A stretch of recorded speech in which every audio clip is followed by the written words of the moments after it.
I caught him the moment he smiled. It wasn't just pride. It wasn't even arrogance. It was possession. That slick little grin Philip flashed at the press during the opening of my life's work, our Indigenous Heritage exhibition, told me everything I needed to know. He thought he owned it. Before we continue, please subscribe to the channel and let us know where you're listening in the comments. I stood beside the ceremonial mask of the Northern Plateau, a piece I'd spent 32 years tracking down, preserving, and authenticating. Behind it hung woven textiles, obsidian tools, sacred items entrusted to me by elders who had every right to never trust a white-haired academic again. I'd earned those artifacts with time, with humility, with truth. And Philip? He was selling them like antique furniture. That night was supposed to be a celebration. Indigenous Peoples Day. October 14th. I had poured 3 decades of fieldwork, grants, and relationships into this exhibit. The museum wing had been renamed after me, the Jeremy Grant Cultural Legacy Hall. The dedication plaque still had that fresh polished glow. But as the wine flowed and guests circled the display snapping photos, I overheard Philip bragging to a group of donors near the glass case holding the crow pipe bundle. "Yeah," he said, swirling his glass like some Sotheby's auctioneer. "Private collector in Geneva. 5 mil, easy." We wrapped the paperwork through an old university archive. Clean as bone. Clean as bone. I nearly dropped my wine. Philip had always been ambitious, too ambitious. He was my late sister's son. I took him in after she passed, gave him an internship, tried to teach him integrity.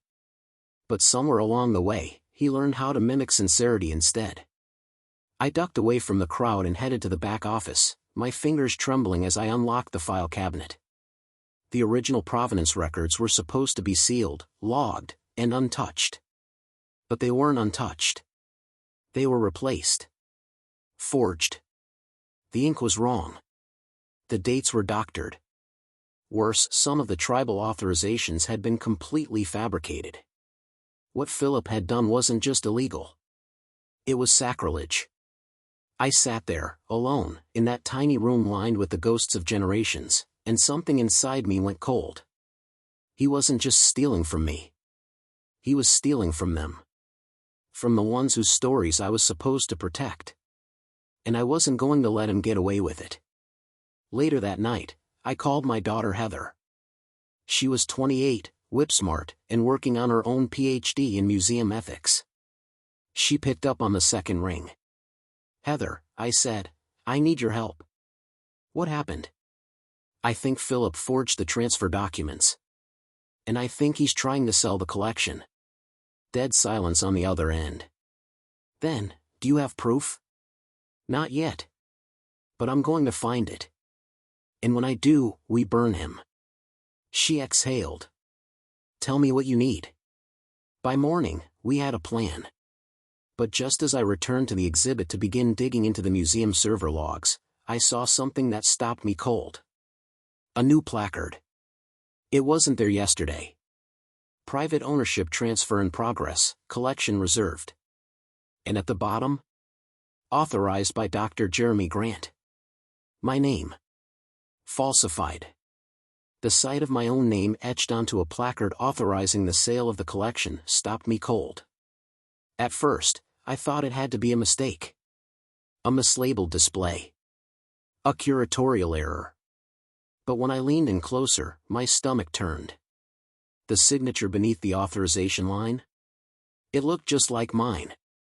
Same loops, same sharp hooks on the J and the G.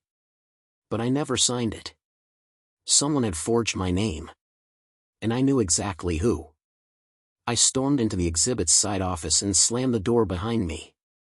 The same cabinet I had opened last night now had a different lock code. Changed. Locked. Tampered with. I pulled out my old key card, tried it, denied. That little bastard had locked me out of my own files. I called Heather. She was already halfway to the museum with a burner laptop, 2 flash drives, and an expression I'd come to recognize from her mother, quiet fury with purpose. She arrived in minutes and immediately got to work on the IT terminal in the conservation lab. The security logs are encrypted, she muttered, fingers flying. But whoever did this used the director override account. It's linked to your ID, but the login timestamp is off. How off? 2:13 a.m. last night. I frowned. I was asleep. At home. With a pulled-back muscle and a heating pad the size of Texas. Heather smiled. Exactly. That's your alibi. Within an hour, she pulled the access logs, traced the IP address, and matched the security footage. At 2:13 a.m., someone entered the museum using a generic staff badge. The camera angle was poor, but there was one clear frame. Philip. Wearing gloves. Holding a folder. He'd used a proxy login under my name, uploaded forged documents, and labeled the exhibit as transferable. That would make it easier to slide it to a buyer without the board noticing until it was too late. I felt sick.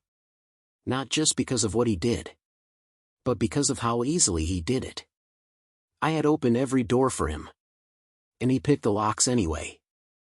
Heather looked at me. We can still stop this. But we'll need more than IP logs. We need to expose it publicly. How? Start with the internal board. Leak the forgery. Make it impossible for them to stay quiet. I nodded, but something still nagged at me. Why now? Why would Philip suddenly risk everything? Then I remembered, the Geneva buyer. Heather confirmed it. The $5 million offer was real. Not just real, but timed. The buyer had given a deadline, proof of ownership by October 16th, or the deal fell through. That gave us 2 days. 2 days to gather evidence. 2 days to destroy his narrative. 2 days to reclaim the legacy he tried to sell. But just as Heather was pulling copies of the forged PDFs from the museum server, she froze. Dad, you need to see this. She turned the screen.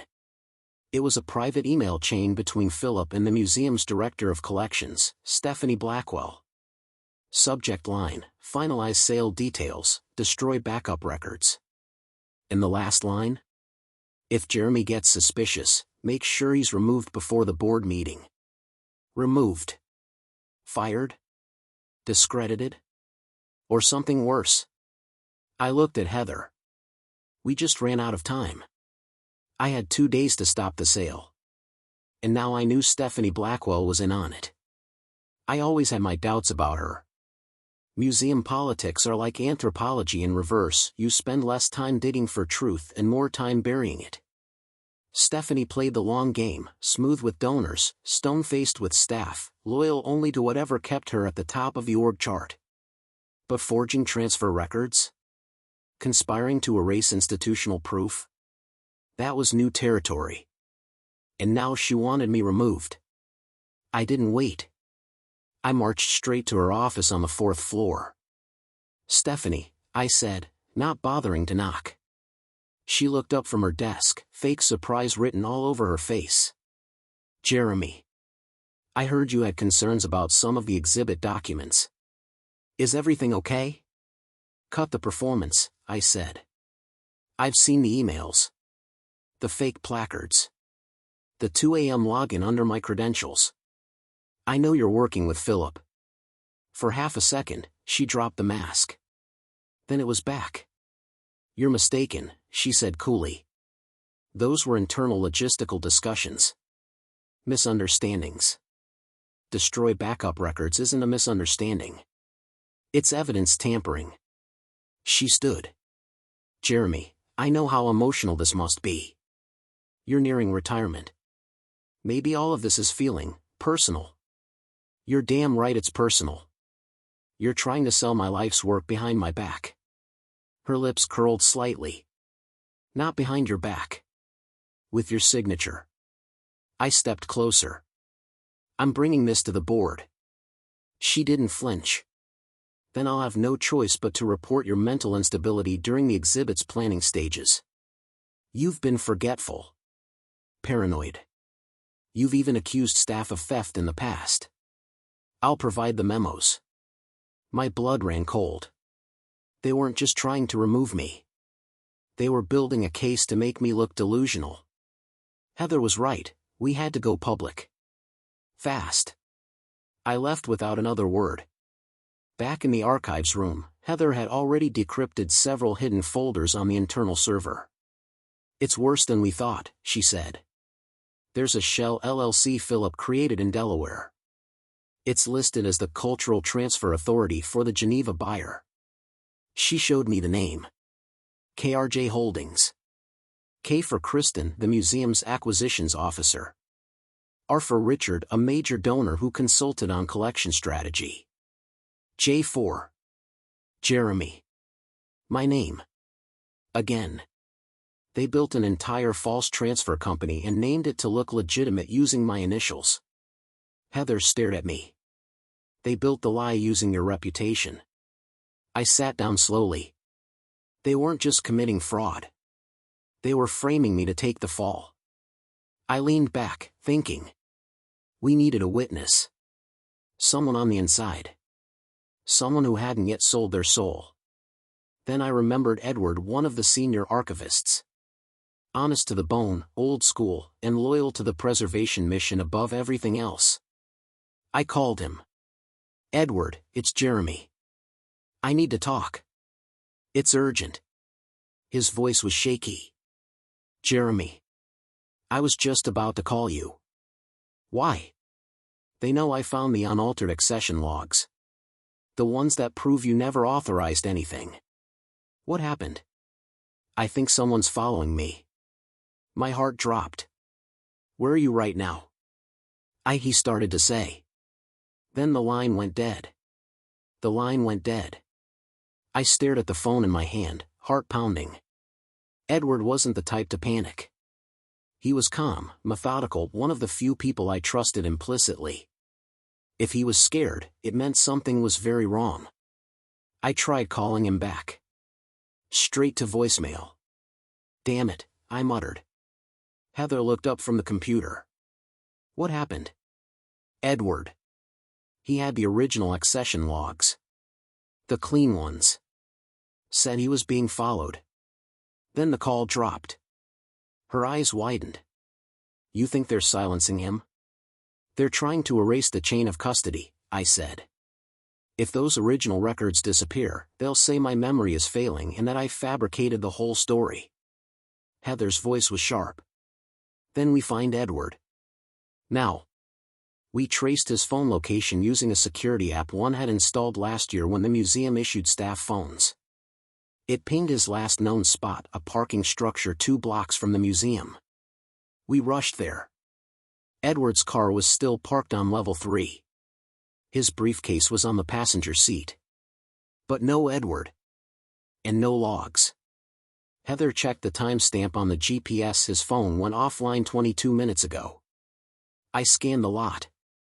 Empty. Too quiet. Then I noticed the security camera above the stairwell. Back at the museum, I pulled a favor with one of the security guards. He gave us access to the footage. We watched as Edward walked toward his car. Then an SUV pulled up behind him. Tinted windows. 2 men stepped out, faces obscured. One held something in his hand. Edward paused. The screen glitched. When it came back, the SUV was gone. And so was Edward. Heather's voice cracked. We need to go to the police. We can't, I said. Not yet. We need everything. If we go in half-prepared, Philip will flip the story before we can stop him. She hesitated. Then what? I looked her dead in the eyes. We play their game. I pulled out my old leather-bound field notebook, the one I hadn't used in years. Time to start taking notes like a man who didn't plan on forgetting anything again. That night, I got a message from an unknown number. 1 line. You're next, Professor. You're next, Professor. The message sat on my screen like a loaded weapon. No signature. No number. Just the promise of consequences for pushing too far. Well, I was already in too deep to turn back. That night, I didn't sleep. I paced the living room, Heather watching from the couch, her laptop still glowing as she archived every email, every server log, every surveillance frame. If something happened to me, if they made me disappear like Edward, she'd carry the torch. And if something happened to her? I didn't let myself think about it. By morning, I made a decision. I was done being reactive. It was time to go on offense. First, I called the one journalist I knew I could trust, Stephanie Rios, a cultural affairs reporter I'd worked with during a land dispute case back in the 90s. She had a nose for corruption and a fire that never went out. "Jeremy," she said, groggy. "It's barely 7. I've got a story for you. One that'll make your career and blow a hole in the museum world." There was a pause. "Go on." We met at a small diner downtown. I gave her everything. The forged placard, the IP logs, the private LLC. Even the email with my name on it. When I finished, she looked pale. "You realize what you're accusing them of, right? Fraud. Theft. Conspiracy. If you're wrong." "I'm not." She studied me. "And if you are, they'll bury you. Not just professionally." "I've already been warned," I said quietly. "They made Edward vanish. I'm next." That got her attention.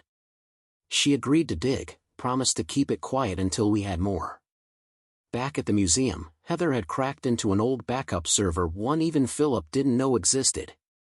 There, hidden in an outdated subfolder, was the Holy Grail. The original cataloging entries. Timestamped. Verified. Signed by me and Edward. Unaltered. Heather smiled. "This is our weapon. We don't use it yet," I said. "Not until the board meeting tomorrow. That's when Philip plans to finalize the sale." She nodded. "We take them down in public." But just then her phone buzzed. A text. She read it, and went white. "What is it?" I asked. She turned the screen to me. It was a photo of her apartment. Window smashed. Inside, completely ransacked. Beneath it, a message. "Back off, Heather. Or next time, you'll be home." Heather's hands were shaking. I took her phone and stared at the image, glass scattered across her floor, drawers torn out, papers everywhere. The message beneath it made my blood run cold. "Back off, Heather. Or next time, you'll be home." They weren't even pretending anymore. She looked at me, her voice low but firm. "We can't stop now. They want us to panic." I nodded, though my chest ached with guilt. "You shouldn't have been dragged into this." Heather gave me that look, the one her mother used to give when I underestimated her. "This is my heritage too, Dad. I'm not backing down." I placed a call to Detective Marcus Bell, an old friend from my university's security liaison team. He owed me a favor from years ago, an internal theft case I helped resolve without press involvement. He met us within the hour, reviewed the photos, and took a sworn statement from Heather. His jaw clenched tighter with every detail we shared. "This is organized," he muttered. "Professional. They're covering their tracks and trying to scare you off." "It's working," I said. "But not in the way they think." Marcus offered temporary protection for Heather and promised to look into Edward's disappearance more aggressively. We both knew that if Edward had been harmed, it would take more than museum policy to bring his story to light. Meanwhile, I had one more card to play. Philip's arrogance had always been his weakness. He liked attention. He liked power. And more than anything, he loved controlling the narrative. So I decided to break it. I scheduled a private meeting with Kristen, the museum's acquisitions officer, one of the 3 initials behind the KRJ Shell Company. Unlike Stephanie, Kristen was cautious, quieter, and not nearly as good at hiding nerves. We met in the courtyard behind the museum's research wing. "Jeremy," she said, arms folded tightly, "if this is about your accusations." "I'm not here to accuse," I said. "I'm here to give you one chance." She blinked. "Excuse me?" you're involved in KRJ Holdings. I have the documents. The money trail. The emails. And I know Philip used your credentials to move artifacts through the university archive. Her face went pale. I leaned in. If you testify at tomorrow's board meeting, you might walk away clean. If not, you go down with him. Her mouth opened, but no sound came out. I left her there, stunned and sweating.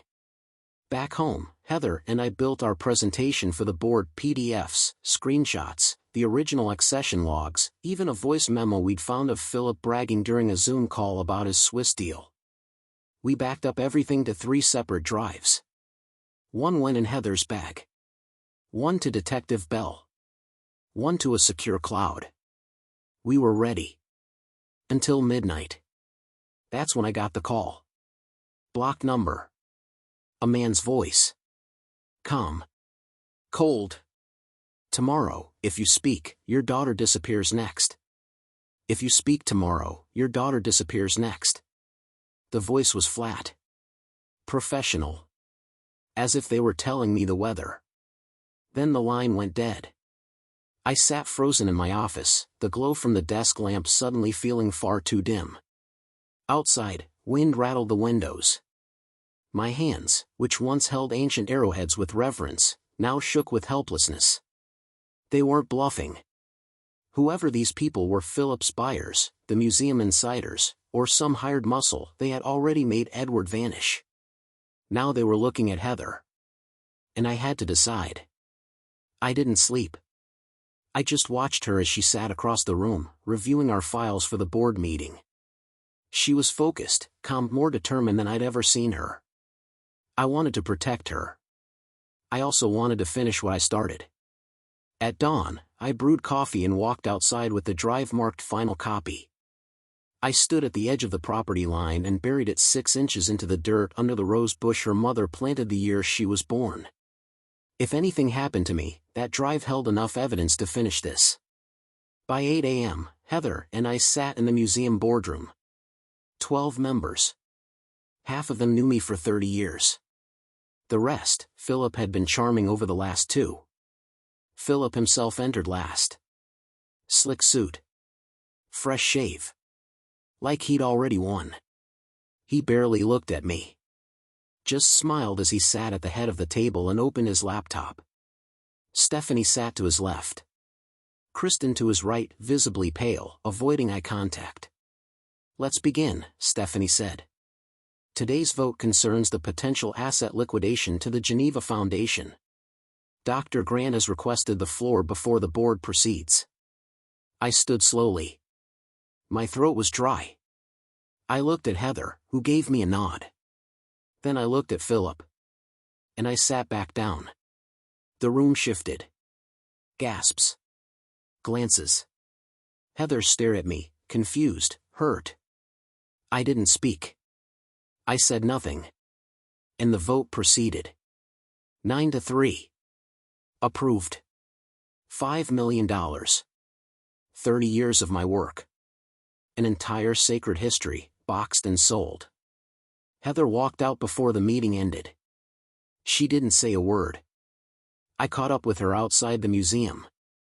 Heather. She turned, furious. You let them win. They threatened you. Her voice broke.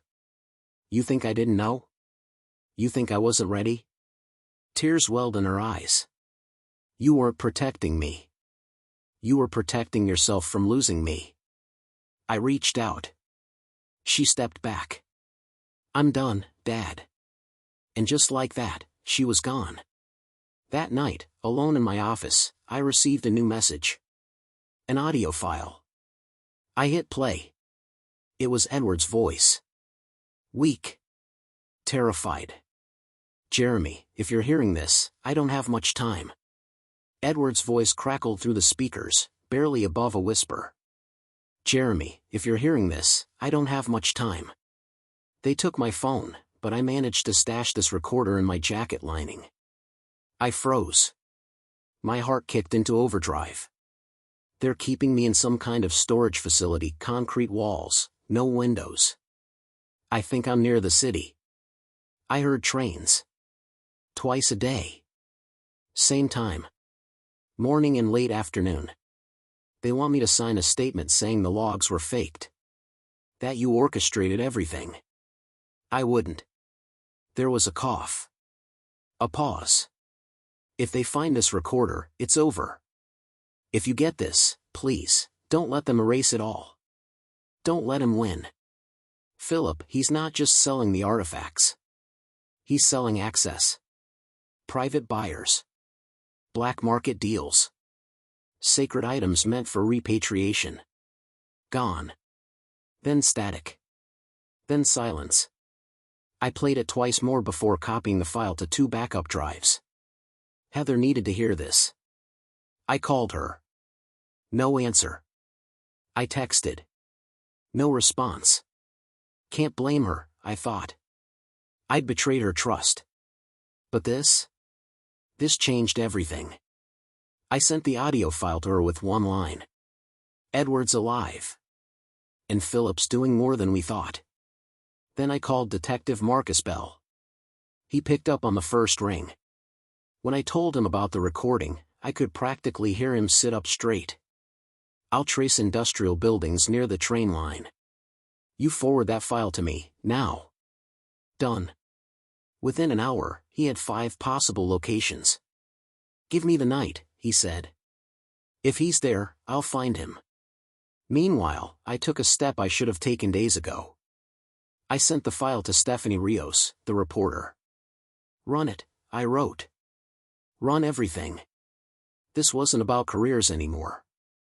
Or legacy. Or revenge. This was about stopping something rotten before it spread any further. By evening, Heather replied. One message. Come to Mom's rose bush. Bring gloves. I smiled despite the storm still hanging over us. We met under gray skies. Heather dug. I uncovered the drive. She held it in her palm, stared at it. Why now? She asked. Why send it to the press after backing out? I took a breath. Because fear only wins when it isolates you. And I'm done being alone in this. She nodded once. Then let's burn it all down. We walked together back to the museum. Back to the truth. But before we reached the door, my phone buzzed. It was Detective Bell. He only said one word. Got him. Edward looked like he had aged 20 years in 9 days. Detective Bell found him zip-tied to a chair in an abandoned textile warehouse outside the city. No windows. Just a broken radio, a bucket of water, and 2 folding chairs, one for Edward, the other, I assumed, for whoever came to convince him to lie. But they didn't succeed. He refused to sign. Even bruised, dehydrated, and barely able to speak, he refused to hand over history to liars. When I walked into the hospital room and he saw me, Edward tried to sit up. Don't, I said, rushing to his side. Just breathe. You did more than enough. He nodded, eyes glistening. I kept it safe, he whispered. The ledger, original accessions. I hid them in the old microfilm cabinet. Behind the floor panel. Museum storage room 7. Heather and I exchanged a look. That storage room had been marked decommissioned for over a decade. Nobody ever went there. We left the hospital and headed straight to the museum. Heather used her access card to bypass the public wings.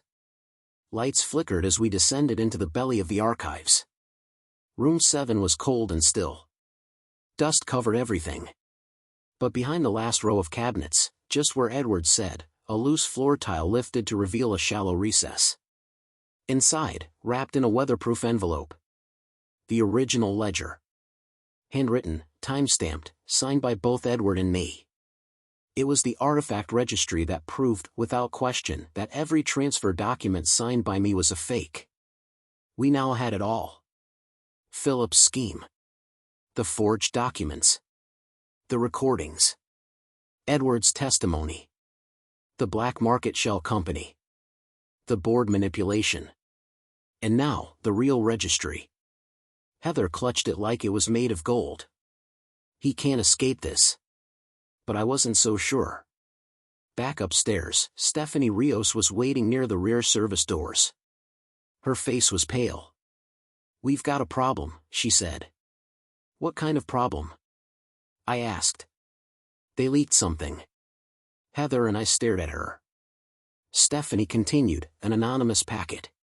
Sent to my editor, the museum board, and a few select donors. Photos of you, Jeremy. Sitting with a buyer in Geneva. Timestamped 2 years ago." My blood ran cold. "Impossible. I've never." "I know," she said. "But to the untrained eye, it looks like you've been part of this from the start." Heather stepped forward. "They're framing him again." Stephanie nodded. "They're trying to kill the story before it breaks. Your credibility is the last thing holding their dam together." I stared at her. "Then we don't whisper it," I said. "We shout it." Stephanie raised an eyebrow. "You're sure?" I pulled out the drive from my coat. "The press conference happens tomorrow morning. And I want every camera in the state watching." But just as we turned to leave, Heather's phone rang. One word on the screen. "Philip." Heather stared at the screen, thumb hovering over the green button. "Don't answer," I said. But she already had. "Hello," she said sharply. Philip's voice came through, smooth as glass. "Heather. I thought maybe you'd be smarter than your father." My fists clenched. "Where is he?" Philip asked. "Still chasing ghosts? Still trying to impress you with some noble crusade while he drags you into ruin?" Heather didn't flinch. "You kidnapped Edward. That's a big word for what was really just persuasion. He's fine, isn't he? No harm done. You forged documents. You tried to erase Indigenous history for profit."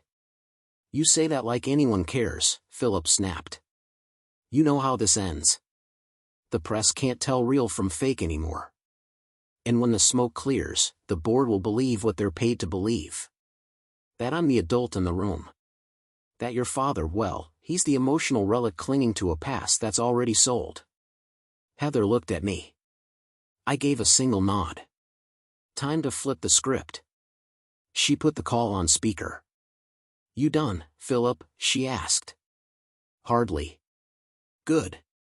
Because now it's my turn." She held her phone up to the laptop and hit play on Edward's voice recording. The room went silent except for Edward's trembling words, naming names, describing his captivity, exposing the Geneva connection. Philip didn't speak. Not a breath. Then the line clicked. Call ended. Heather exhaled. "He knows he's finished."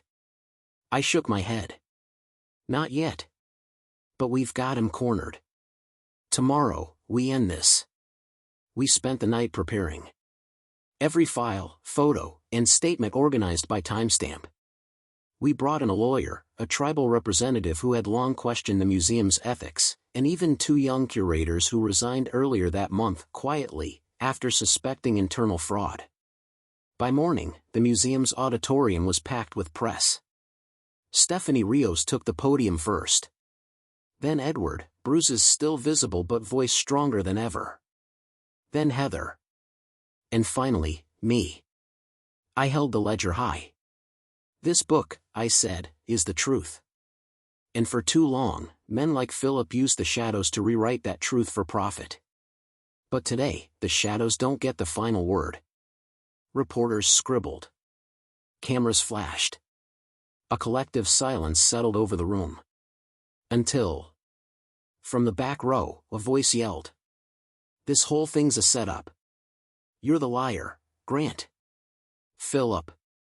He stood with his lawyer beside him, waving a thick folder. "I've filed a defamation suit. You and your daughter will be discredited in 24 hours. And that," he pointed to the ledger, "is stolen property." Stephanie Rios stood, turning her camera toward him. Heather stepped up to the mic. "Actually, Philip." She reached into her bag. "You signed off on its preservation yourself. 2 years ago." She held up the document. His signature. His authorization. Philip went pale. Then his lawyer whispered something. And they walked out. But as they passed me, Philip leaned close. "You think this is over?" he hissed. "You have no idea what's coming." After Philip stormed out of the auditorium, the room erupted, reporters calling questions, cameras flashing, board members whispering furiously into their phones. But I didn't feel victorious. I felt hunted. Heather and I stood side by side under the hot glare of the press lights. She didn't show it, but I could see it in her eyes. She knew Philip wasn't finished. He never walked away without a backup plan. Stephanie Rios approached us after the conference. "You took down a major figure in the museum world today," she said, voice low. "He's going to want blood." "I know," I said. "What now?" "We wait," I answered, though my gut told me we wouldn't be waiting long. We spent the next 2 days giving statements. Heather was called in by the Tribal Advisory Council to help draft recommendations on repatriation policy. I reconnected with institutions I hadn't spoken to in years, tribes, curators, old colleagues, rebuilding the bridges Philip tried to burn. But then strange things began happening. My university email was locked out. Heather received an official notice from the ethics board about a formal complaint regarding data tampering. Our cloud backups were suddenly inaccessible. We weren't being attacked in public anymore. We were being erased quietly. Death by bureaucracy. On the third night, I came home to find an envelope taped to my front door. Inside, a printed email chain between the museum board and a private investigator, someone hired to dig into my finances, Heather's academic records, and Edward's hospital file. The last line? "We go after their credibility. No witnesses, no legacy." I felt the old rage return, not hot and explosive, but cold. Focused. Philip hadn't just created a network of corruption. He had built a system. One that could operate without him. I called Heather. "We need to move," I said. "Now." "To where?" "Back to the beginning. The Geneva connection. The real buyer. If we found who Philip was answering to, we could blow this wide open."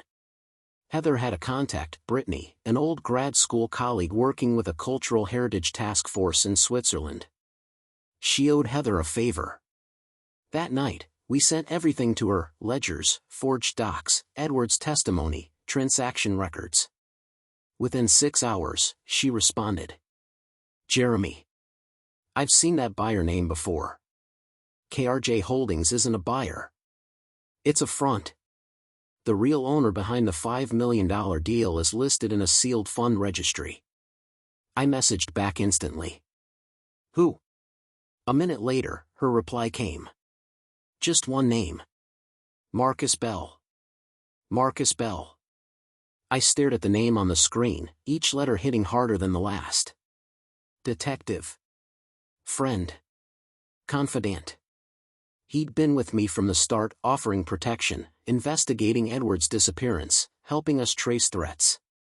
But he wasn't helping. He was watching. Monitoring. Controlling just enough to keep us believing we had the upper hand, while funneling every move we made back to the people behind it all. Heather stood behind me, reading the email over my shoulder. "No," she whispered. "That can't be right." I didn't answer. Because deep down, I already knew. I thought about every meeting, every conversation, every time Marcus showed up just when we needed him. He wasn't our shield. He was our leash. I picked up my phone and called him. He answered on the second ring. "Jeremy," he said, voice calm. "Everything okay?" I closed my eyes for a second, steadying my breath. "Yeah," I lied. "We've got something. New documents. Maybe the final nail. Can you meet us?" "Where?" "The museum. Service entrance. Midnight." "Got it." He hung up. I turned to Heather. "We record everything." She nodded. "What are we hoping he says?" "Anything," I said. But even if he doesn't, we'll have him on video trying to clean up the mess. We spent the next 6 hours wiring the room with hidden cameras, syncing audio feeds to Stephanie Rios's laptop, and positioning Edward, now recovered enough to walk, as a silent witness in the corner. Midnight came. Marcus arrived alone. Leather jacket. Calm eyes. No badge. He looked around the room like a man checking for ghosts. "You said you had something," he said. I handed him a folder, empty. He flipped it open, frowned. "What is this?" "Your test," I said softly. He froze. "You were sloppy, Marcus," I continued. "You left a trail." His eyes narrowed. "I helped you." "No. You contained us. Redirected us. Until we got too close." He laughed once, short and humorless. "You don't understand who you're dealing with."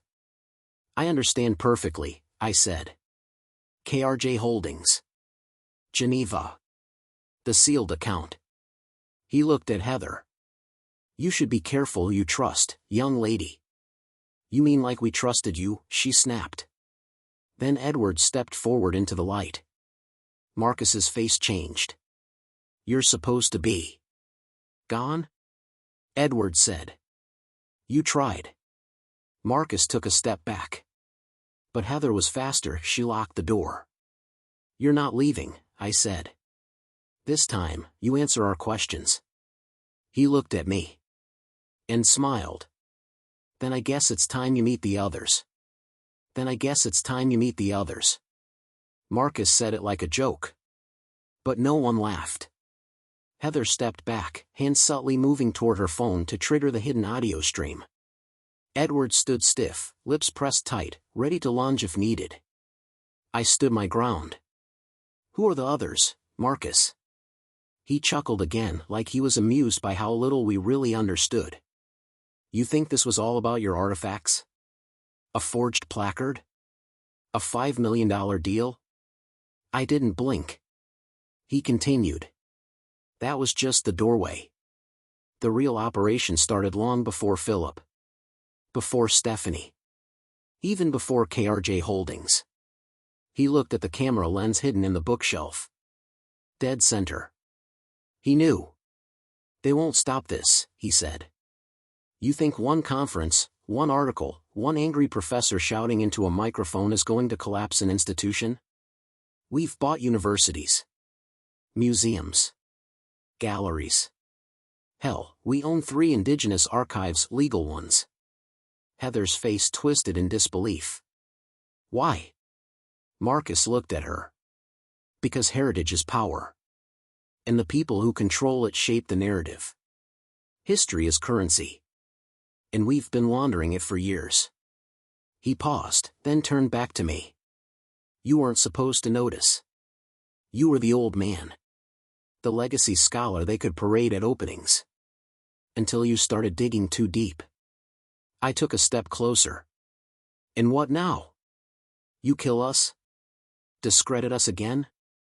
He smiled. "No. You join us." The room froze. "You're a symbol, Jeremy," he said. "The grandfather of ethical curation. If you back off now publicly, you get your name back.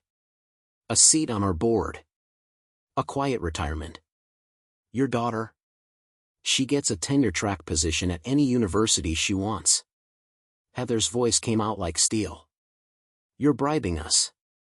"I'm offering survival." Edward stepped forward. "And if we refuse?"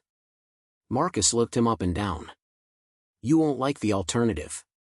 Heather's phone buzzed, an incoming message from Stephanie Rios. "FBI requesting everything you have." Official inquiry launched. I looked Marcus in the eye. "You're not the only ones watching." That wiped the grin from his face. For the first time, Marcus looked uncertain. But only for a second.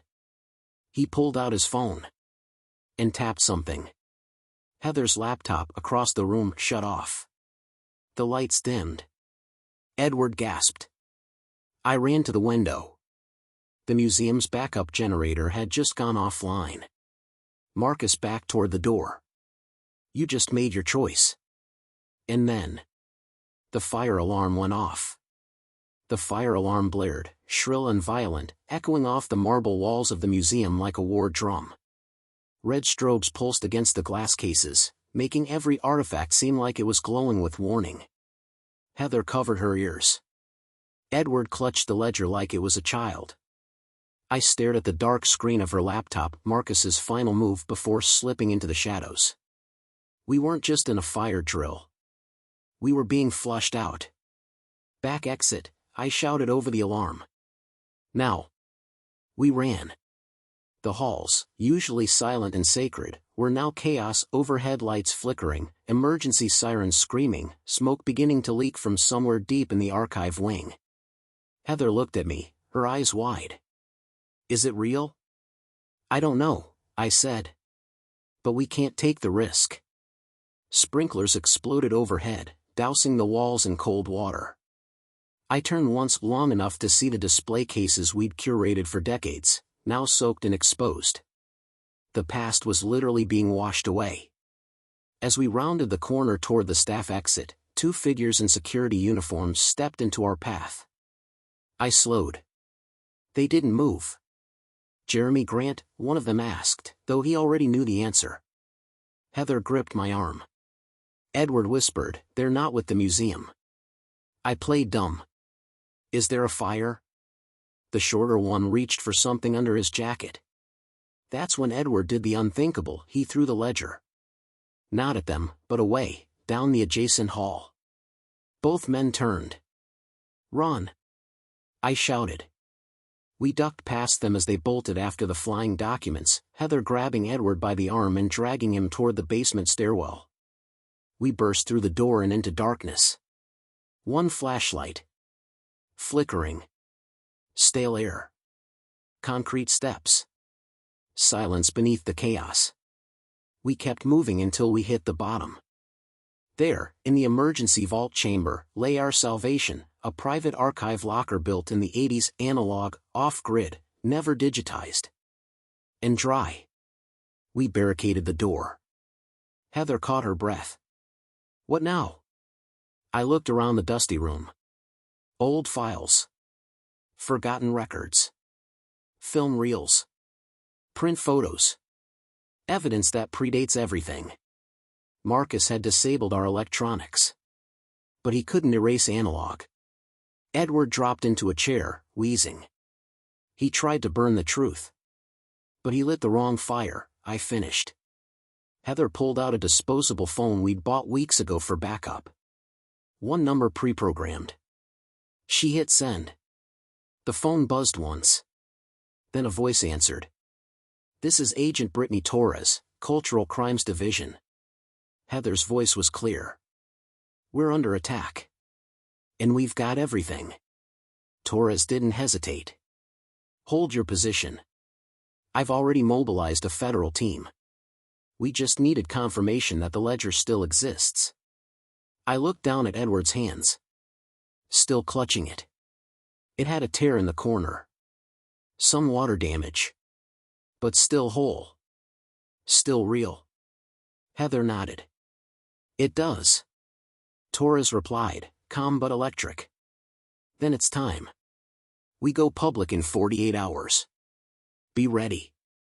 But before Heather could answer, the vault door shook. Someone was outside. Trying to break in. The vault door groaned. Metal on metal. Someone or something was pressing from the other side. Heather's eyes locked with mine. They found us. I nodded. We don't have much time. Edward looked pale, but determined. We can't let them in. Not before the Bureau has it all. Heather pulled out the disposable phone again. We need to transmit the files, now. No signal down here, I said. Too deep. That's why this room was chosen for analog records. No reception. No tracking. No help. Outside, another bang. Closer. Angrier. We need a way out, Heather said, her voice quickening. I scanned the room, thinking fast. Then I remembered. Back in '95, they installed an emergency chute for film reels, fireproof, pressure-sealed. Leads straight to the loading bay dumpster behind the south wing. Heather blinked. "You're serious?" I pointed. "Behind that cabinet." We shoved it aside, revealing a square hatch barely wide enough for a person, let alone three. "Edward goes first," I said. "He's the weakest right now. Then the ledger. Then you." "And you?" Heather asked. "I hold them off." She started to argue. I stopped her with a hand on her shoulder. "You're the future. I'm the echo." She teared up. "No. You're the reason this legacy matters." We both knew there was no time. Edward climbed in with a grunt. Heather passed him the sealed case with the ledger inside. Another crash hit the vault door. Dents were forming. They were using tools now. Heather hesitated. Then kissed my cheek. "Don't die, Dad." "No promises." She disappeared into the chute. I turned back to the door. It bulged. Screws snapping. Hinges cracking. I grabbed a crowbar from the archive shelf and wedged it into the floor frame. It wouldn't stop them. But it might by 30 seconds. I took one last look around. Then I dropped a flash drive behind a false panel near the light switch. If they destroyed everything else, maybe someone would find this. The door exploded inward. 3 men. Tactical gear. No insignias. One raised his voice. "Where is it?" I smiled. "Gone." He stepped forward. And just as he did, sirens howled from outside the museum. Floodlights. Shouts. FBI. Hands in the air. The men spun toward the vault entrance, but it was too late. Flashbang. White light. Chaos. And then darkness. Light returned in fragments. Voices shouting. Footsteps on stone. The cold grip of a medic's glove on my wrist. I opened my eyes. FBI agents surrounded the vault. The intruders were face down on the floor, zip-tied, their arrogance stripped like their weapons. Agent Brittany Torres knelt beside me. "Mr. Grant, it's over." I sat up slowly. My ribs ached. My throat was raw. But I was breathing. "The ledger?" I asked. She smiled. "Delivered. Your daughter and Edward are safe. Already debriefing at HQ." I nodded once. Let the tears fall. Not from fear. From relief. 2 days later, the Bureau held a press conference. Federal charges filed against Philip, Stephanie, Marcus, and 6 others. International arrest warrants issued for collaborators overseas. The museum board dissolved pending full investigation. Artifacts recovered. Repatriation negotiations resumed. But what mattered most? The truth was public. Heather and I stood on the museum steps as reporters swarmed us. Edward watched from a bench nearby, recovering, but finally free. This wasn't just about theft, I told the crowd. It was about erasure. People who think culture is just decoration, who believe history is only valuable if it can be owned. I looked out at the faces before me. Heritage is not for sale. Injustice isn't something you archive. It breathes. It remembers. And today, it speaks. That night, the museum was quiet again. But it felt different. Sacred again. Heather and I stood in the same gallery Philip once tried to claim.